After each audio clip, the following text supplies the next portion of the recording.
Tubergen, looking for his first, but he's had a lot of success in the Modern Classics with Affinity, and his take on Affinity is different than most that you'll see. He's got a much heavier build of blue in his deck with Thoughtcast ×4, a lot of copies of Master of 3M, and a lot of different numbers, along with a stray copy of Hope of Gearpow, which perhaps we'll get to see in one of these games here. Tubergen is someone who's kind of flown under the radar here on the SCG Tour. He's still looking to break through into those top 8s and that big finish, so we get to know his name a little bit better. But he has been posting some pretty consistent finishes with Affinity in the Classics over the last couple of months. Correct. We're underway. It'll be a Scalding Tarn that brings McDuffie down to likely 17.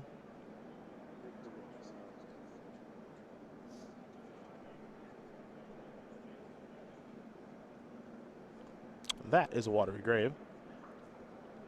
I do apologize. Actually, Pieter Tubergen does have a win under his belt.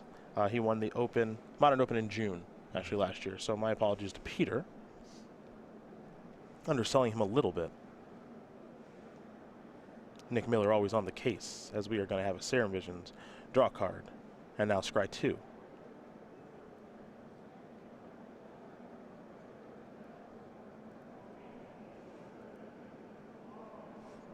See what Korey wants to do with these 2 cards.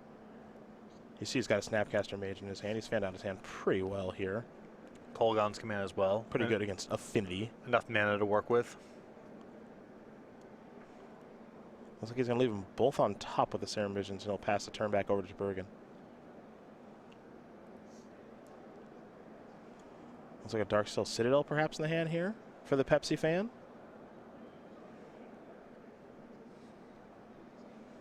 And now we begin to count. There's a Mox. That's an Ornithopter. This is an Arcbound Ravager. Good start. Not a bad start at all. You see the power of Mox Opal, folks. That Mox Opal's an invention, isn't it? Yes. Yeah, it's not invocation. All right. Asking for a friend. Who really cares about his bingo board? Scalding Tarn's going to bring Korey down to 16, potentially 14.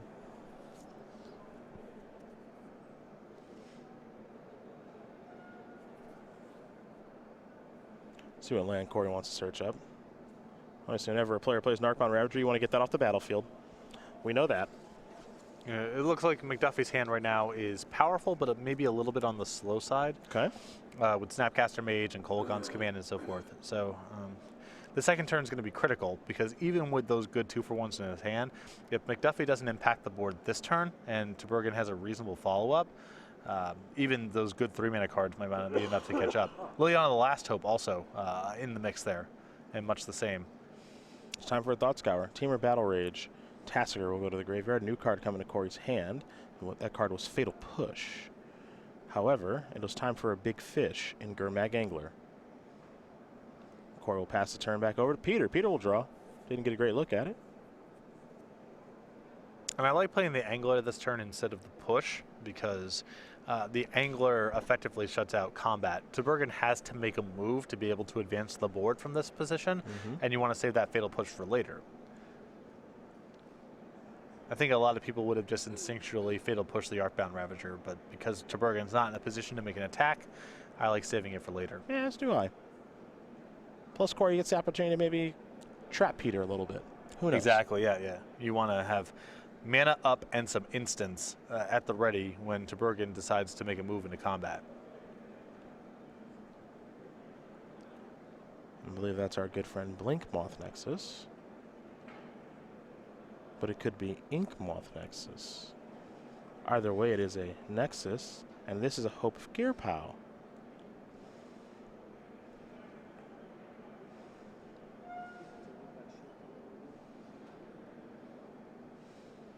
Tubergen's got more to do on this turn with his beautiful Affinity deck. But for now, he'll surprisingly just pass. I suppose no good attacks to be had. Right, that's the payoff here for the line that McDuffie took. He's going to be at the ready with instants down the line, and Tubergen wasn't in a position to make an attack the previous turn. To Korey.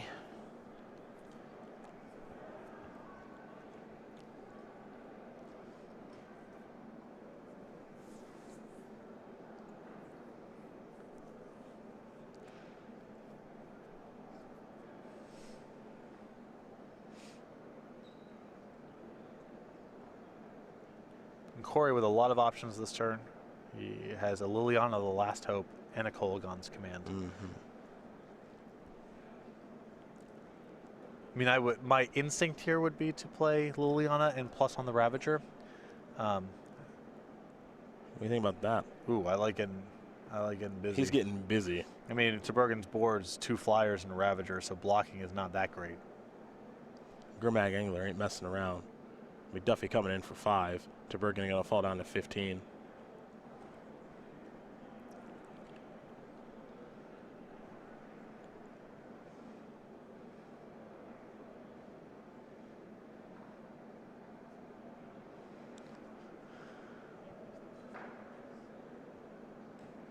Blood Crypt's going to enter the battlefield untapped. Korey's going to fall down to 14. And he'll just pass. Instance at the ready. Yep. If he's passing here, I imagine that means he's trying to use Kolaghan's Command. Potential trouble with this line, he may not know Tubergen is playing with some copies of Stubborn Denial, which could be really punitive to McDuffie if that's his whole turn.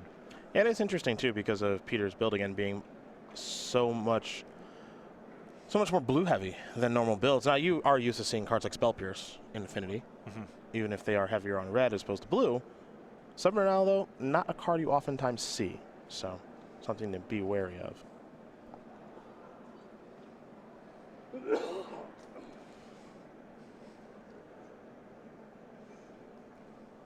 Darksteel Citadel will come down. There's another artifact land there for the Ravager.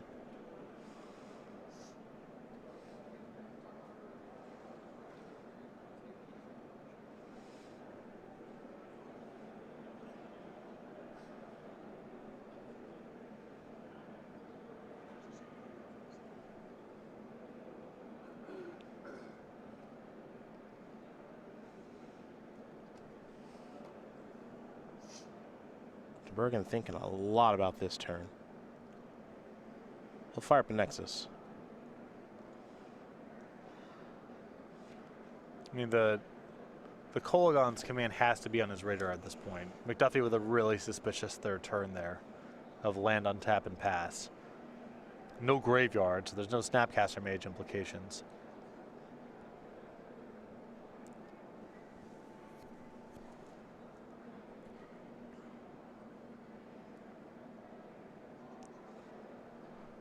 That's the old Inky. That one's got Infect. Yeah, but I don't know. Tubergen giving this a lot of thought. I don't know if he's got a cranial plating or some such, but I think my instinct here is just to attack and see what happens. Yeah. McDuffie will clarify the game state for you shortly. Sure, with some sort of spell. Whatever he's got, he'll, if you attack, it will likely induce it. All right, there we go.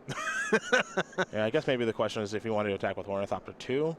Not sure. Yeah, I don't know what you'd be playing around by attacking with Ornithopter. No possibility of Blessed Alliance, and I don't know what else it could, you know. Oh, here's K-Command. Looks like he's going to destroy there. 2 damage there. You see as he tapped a Ravager and Inkmoth Nexus, so those are his targets. Now, Tubergen does have Stubborn Denial in hand, which he has 2 copies of in the sideboard. This would be a pretty good spell to counter, I think. I think we would have seen it on the table by now.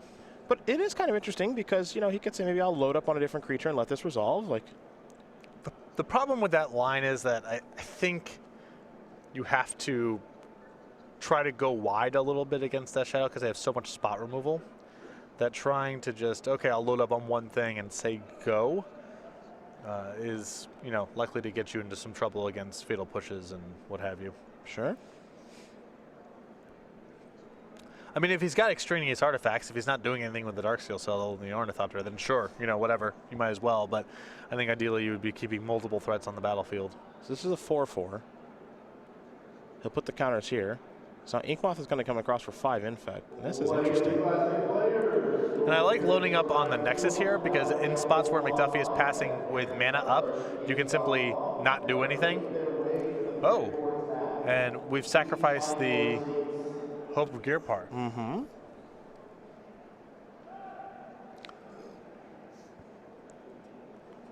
Pluto Delta will be the land there for Korey. And so now we're going to head back over to Pieter. Memnite's attack. This will be a fatal push. We're going to see Stubborn Denial here in just a minute, I think. And now it's on Pieter to have a second thing. Excuse me, it's on Korey to have a second thing, which means he needs to have Snapcaster Mage. This is what Pieter tried to set up. Yeah, I think Pieter took a really good line here, getting himself into a spot where McDuffie needed to have 2 pieces of interaction. But I think now with the Snapcaster Mage, he's got it. And what I also think he was doing by sacrificing the Hope of Gear Power was basically saying, like, you can't Serum Visions or anything else to try to find something. So if you have 2 things, okay, but you have to have 2 things. And it looks like Korey does, thanks to Snapcaster Mage, which is going to fatal push here. Yeah. And now Pieter's board is, well.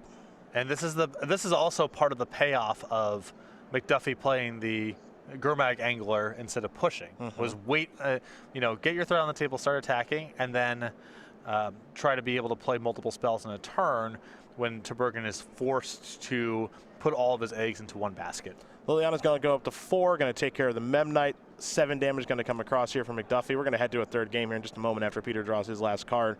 As Korey McDuffie will tie things up against Pieter Tubergen. Grixis Death Shadow Affinity going to get ready for a 3rd game. Pretty well played game there by Korey. I think that was a really well played game on both sides. Tubergen, I think, did a pretty good job of forcing McDuffie to have 2 things.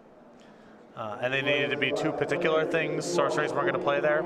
And but McDuffie had it with Fatal Push and Snapcaster Mage plus the 4 lands. Well, these 2 players are going to shuffle up and get ready here for game number 3. Tubergen will be on the play. And while they get ready, we are going to hear a few messages from our sponsors.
McDuffie, Tubergen, Grixis Death Shadow Affinity, 2 open champions.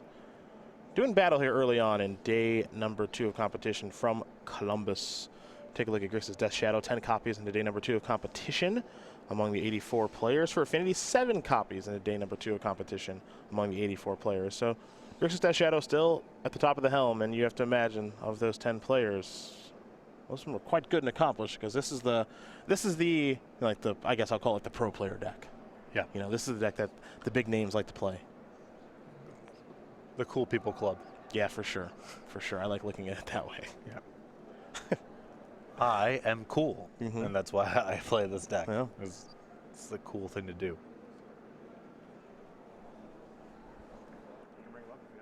Hold on. Don't bring it up. If they mulligan, sure.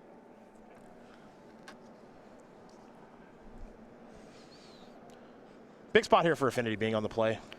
I've been in the spot, not with Grixis Death Shadow necessarily, but I'm on the. I've got a lot of really good cards in my sideboard against Affinity, but they all cost 2 and 3, and I'm on the draw, and I'm just hoping the first turn isn't too catastrophic. Yeah. If I can get out of the first 2 turns without too much bad happening, I should be okay. But sometimes it doesn't happen, even if your deck's loaded up with Kolaghan's commands and such.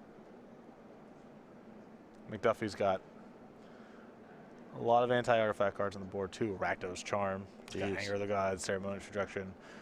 This is good, but you got to get out of this turn. Well, there's Inky, there's a Jar, there's a Thopter. Okay, you got out of this turn. That's not so bad. Yeah. You got out of this turn, okay. McDuffie picks up a copy of Polluted Delta.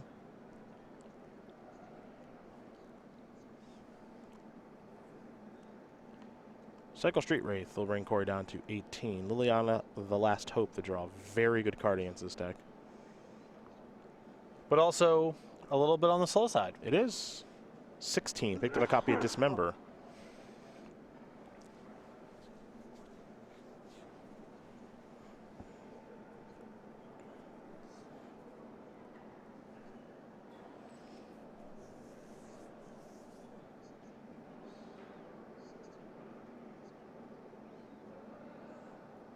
Here's Watergrave Tap Pass. Turn back over to Tubergen.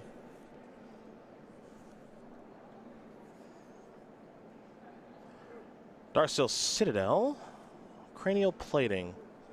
This is what you were talking about. Get out of the first couple turns. Yep. Unscathed, basically. Not the most explosive draw here. I mean, Jar plus Cranial Plating plus Creature Lands do put some weird pressure on McDuffie. That's not necessarily the easiest stuff for him to get out of, but he's got to be pretty thankful here that Tubergen's draw a little bit on the slow side. I'm inclined to agree with you.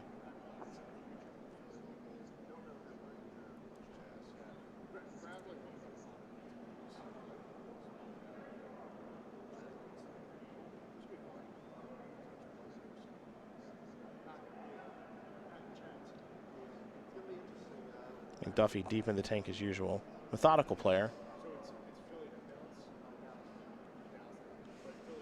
And this is a deck with a lot of small but meaningful decision points.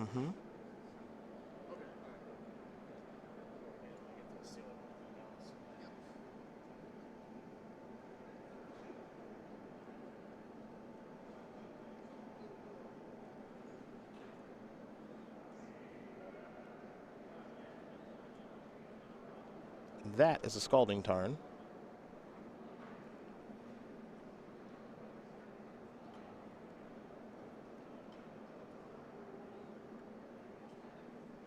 Gonna fall down to 15 at least.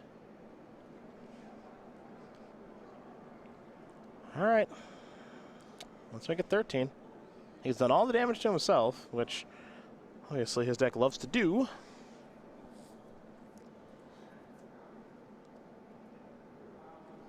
Curious to see what he's going to do, however, on this second turn of the game.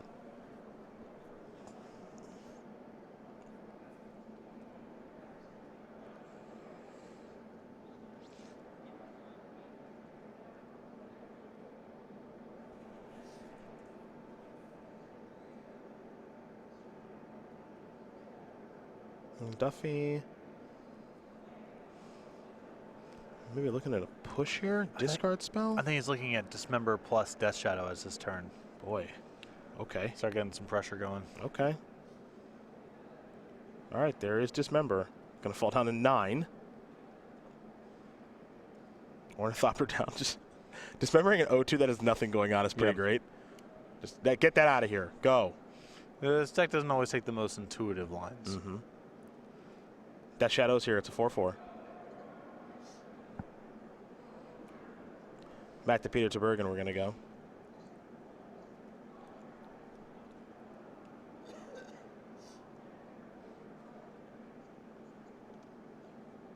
Member of Team Bearded Dragon, aptly named. Central Jersey. I've not been. Fair enough. Spire of Industry is the land for the turn. That's land 3. Third turn of the game, of course, here for Tubergen. I know it seems like it might be more than that, but... I believe in Bernardsville, New Jersey. Inkmoth X is going to wear a hat. That's for 5.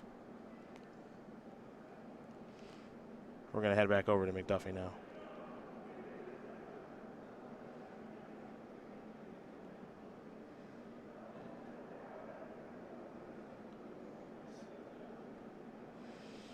And this was the concern I mentioned before is Jar plus Plating plus a creature land.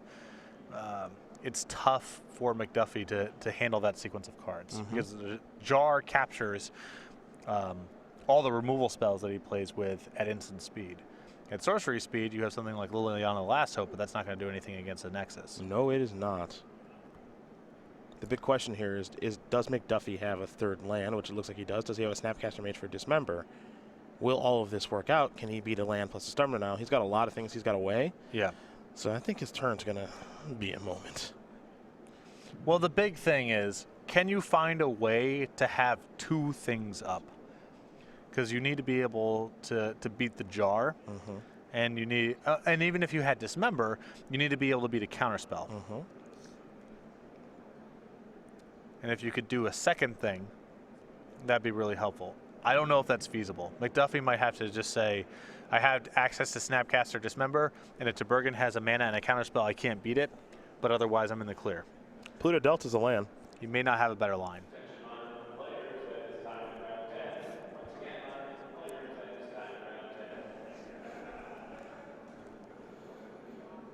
Although even in the world where Tubergen has a counterspell, he needs another land as well. Yes. Because he needs a mana to turn on the Nexus and a mana to equip the cranial plating. And he's looking at Kolaghan's command right now. And that's exactly the type of card where, you know, it gets a little bit worse in the face of this jar.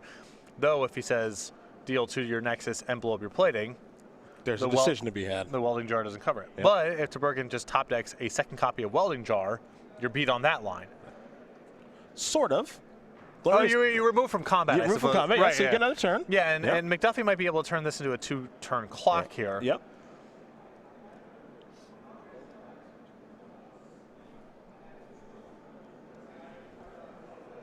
At the time of the clock.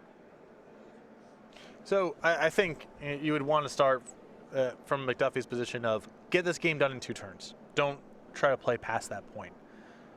And then try to maximize the range of cards you can beat. I don't know if he has a line that allows him to beat a land and a counterspell. Yeah. That might not be possible. Well, here's an attack. Tubergen will very quickly untap here, so we're going to find out.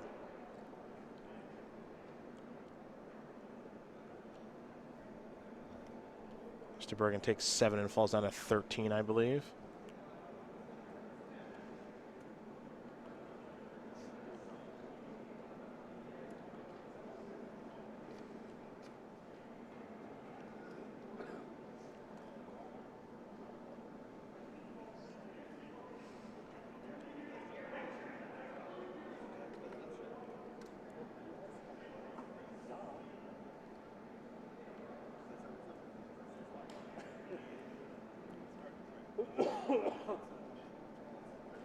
Boy, Peter's really in the tank here. Well, Tubergen last game I think showed he understands the range of cards that McDuffie can have in this spot, and he devised a pretty creative line to work around what was a fairly bad spot. So Tubergen right now was thinking about the implications, I'm sure, of what if there is a Snapcaster Mage and McDuffie can flash back Dismember? What does Kolaghan's command look like? And do I have ways to mitigate those? Do I just need to say go here and hope to draw another mana? All right, same thing. He is all in, for lack of a better term. This is a game-winning attack.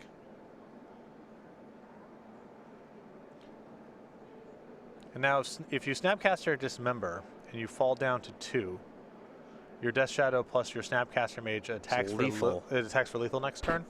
And you still have the Kolaghan's command to deal an extra 2. Yeah.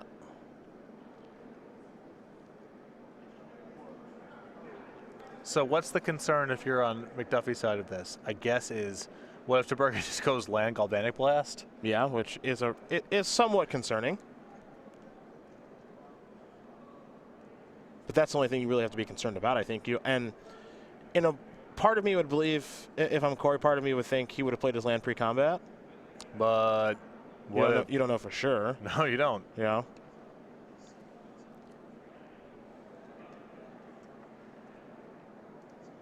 Here's K command. Yeah, I think McDuffie here is taking just a ultra conservative line. 2 to Ink Moth, destroy cranial plating of the modes. Figure out how you want to use your Welding Jar. This is going to remove the Ink Moth Nexus from combat because it's going to be facing lethal damage. Regeneration removes things from combat, all that stuff.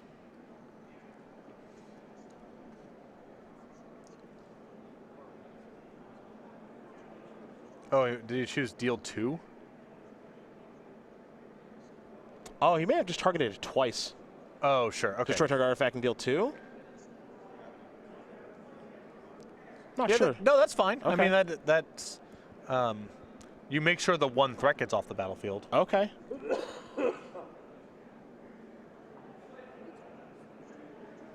Death Shadow going to come across here again for 7.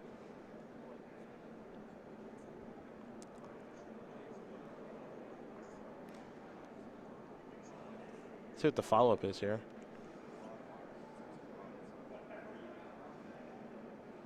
Big fish.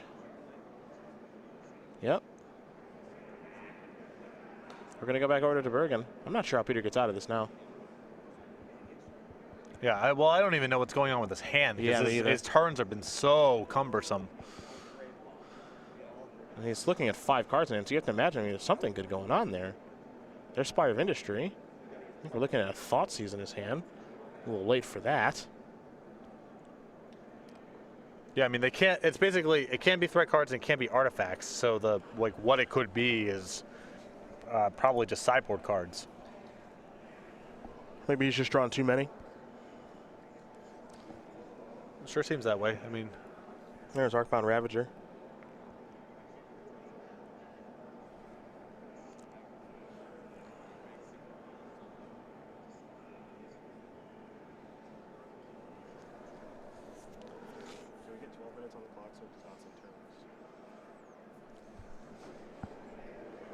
Well, Pieter Tubergen is going to concede the game. What's that hand? Thoughtseize? a cranial plating and Plating, a stubborn okay. denial. Yeah. So it's just a weird set of cards. Yeah, I guess, chunky in this hand. Chunky hand with not enough threats. Korey McDuffie going to win this match over Pieter Tubergen. Excuse me. Grixis Death Shadow will take care of Affinity, and you have Grixis Death Shadow moving on to 9-1. And I think McDuffie's got a really strong match.